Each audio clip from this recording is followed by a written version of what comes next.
Welcome back to the Uranium Fever channel. In today's video we're looking at some of the best unreleased items in Fallout 76. Featuring camp objects, outfits and more. Most of these were old data mines that still haven't released in the Atomic Shop or on season scoreboards. We'll also be looking at some really interesting cut content. Let's get started.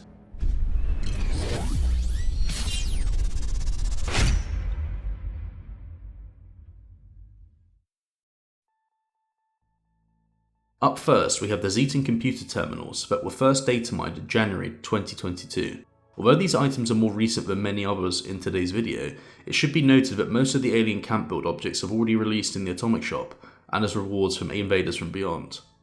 These computer terminals are curiously still missing though, but are currently listed as being a Fallout First reward, so we might see these as a monthly free item or as a Fallout First season scoreboard reward. As the next scoreboard is City of Steel, and will be featuring mostly pit themed items, perhaps the monthly reward is more likely. Going a bit further back, we have the Atomic Camo paints. All paints were meant to be available through Fallout First membership, with the leather, wood, metal, combat, marine, robot and scout armors all accounted for. So far though, only the metal, scout and wood armors are available. These three released individually as Fallout First monthly rewards, and in my opinion, would probably have been better suited for a release as a set. Moving on, we have another missing item from a 2022 data mine, the Enclave mineral extractor skin, that's currently unused but was intended as an Atomic Shop release. Similar to the Zetan computer terminals, it was data mined alongside a host of other items that released together, including everything in the Enclave Returns bundle that released in April, and the Enclave plotting table that released in June. The latter released on its own, so it seems like the mineral extractor might also release as a single item. Next up, we have an unused handmade skin, the R91. This was actually the assault rifle from Fallout 3 and was intended as an Atomic Shop release with this storefront text available. With us revisiting the pit soon, I wonder if we might see this release alongside that. This next unused item is a very interesting one. Plans for a bubble turret were originally intended to be available as a daily ops reward back when they were first introduced with the One-Way SAM for All update in 2020. Although there isn't an official image available, it's been confirmed since by DATAMINERS that visually this would have been identical to the in-game bubble turrets we see. These are normally seen on walls or on ceilings like in the White Spring, and on most radio towers. All in all, it would have been a great addition to the options we have for defense currently. A series of outfits were data mined with patch 34 in March of this year. Most seem to be Atomic Shop releases, but details still are a little thin.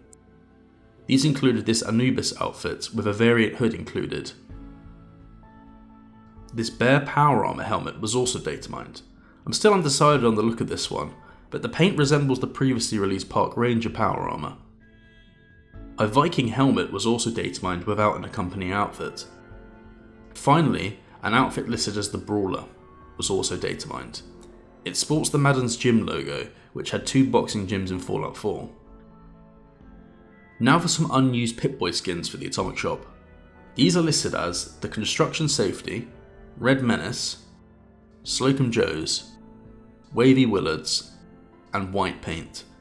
Currently, only the Construction Safety paint has storefront text. To finish up with the unreleased items, there are also 4 unused loot bag skins. These are a Piggy Bank, Carry-On Bag, Pink Purse, and a Present Trap. All have no storefront text available, but have been listed as unused on the Fallout wiki. Now it's time to review some of the cut content that we aren't scheduled to ever receive. Up first we have the Soundmaker, which is a cut weapon from the Wastelanders update. It was intended to be a thrown item, producing a collection of loud noises, releasing a sonic blast that would have actually knocked down targets. Would have loved to see this in action.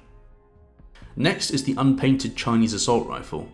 A classic Fallout weapon, we have since had the ability to apply the red shift paint job, which changes the look of the handmaids to that of a Chinese assault rifle. However, an unpainted version is still unavailable. To finish today's video, we have 2 cut power armor paints, and one which actually never made it past one of the very first game promotion trailers. These are the Atom Cap paint for T60, Sugar Bomb paint for T51, and the Hot Rod Flames paint for Exo1. These first 2 are both explicitly listed as cut and aren't obtainable in game via conventional means. Although the Atom Cap's paint would be technically law breaking, the inclusion of other cosmetic items from future games makes me question how hard both would be to implement and release. Okay, now it's time for a little Fallout 76 mystery. We begin with one of the very first trailers for Fallout 76 gameplay, which heavily featured an XO1 power armor user kitted out with the Hot Rod Flames paint. Not long after release came the launch of Funko Pop figures specifically endorsing Fallout 76. The 4 power armor suits from the trailer all received them, including the Hot Rod Flames.